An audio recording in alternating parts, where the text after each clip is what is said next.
আমাদের এই ভদ্রলোক কি বলে আমরা একটু শুনি। আমি আশ্চর্য হয়ে গেলাম আজকে যে অর্গানাইজিং জামাত করেছে উত্তরাতে।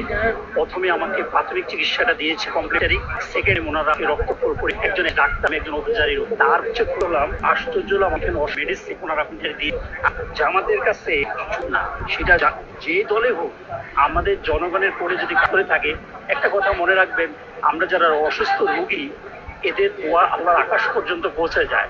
আমি একজন জাতীয় নাট্য অভিনেতা, আমার নাম এস এ আরএফি। সবচেয়ে খুশি হলাম যে এত সুন্দর ডিসিপ্লিন, এত সুন্দর কমপ্লিমেন্টারি ডাক্তারি সার্ভিস। প্রথমে ভাবলাম যে মেডিকেল ফ্রি, এর আগে আমি অনেক মেডিকেল ফ্রিতে গিয়েছিলাম, শুধু ডাক্তার একটা প্রেসক্রিপশন দিয়ে আমাকে বিদায় করে দিয়েছে। কিন্তু এখানে প্রেসক্রিপশন দেওয়ার পরে ওনারা রক্ত পরীক্ষা করলো, ওনারা মেডিসিন কি কি লাগে সম্পূর্ণ স্টেপ বাই স্টেপ ওনারা করেছে। আমি কৃতজ্ঞ বাংলাদেশ জামাত ইসলামের উপরে। আমি দোয়া করি, সবচেয়ে জিনিস হলো 14টা সেক্টর উত্তরা মডেল টাউন, একটা ভিআইপি এরিয়া। এখানে 14টা সেক্টরের মধ্যে অসংখ্য নামি দামি কিছু হসপিটাল লং টাইম এখানে বিজনেস করে যাচ্ছে।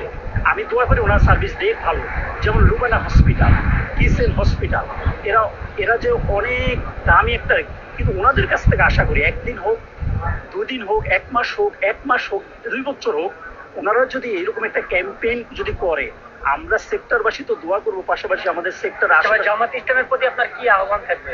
জামাতের ইসলামের আহ্বান বলতে, আমি ছোটবেলা থেকে জামাতকে দেখেছি ডিসিপ্লিন। আমি একটা জিনিস আপনাকে পার্সোনালি বলি, আমি যখন স্কুল কলেজে পড়তাম ক্লাসের তো ওনার মূল যেটা বক্তব্য আমরা জানতে পারলাম যে উনি জামাত ইসলামের পক্ষ থেকে যে চিকিৎসার সুবিধা পাইছে সেখান থেকে উনি খুব গর্ব।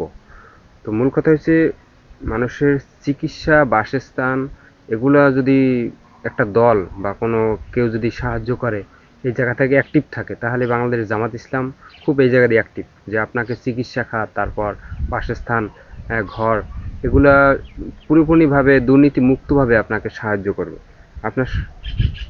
তো উনি সেই জায়গা থেকে মূলত এই কথাটা বলছেন।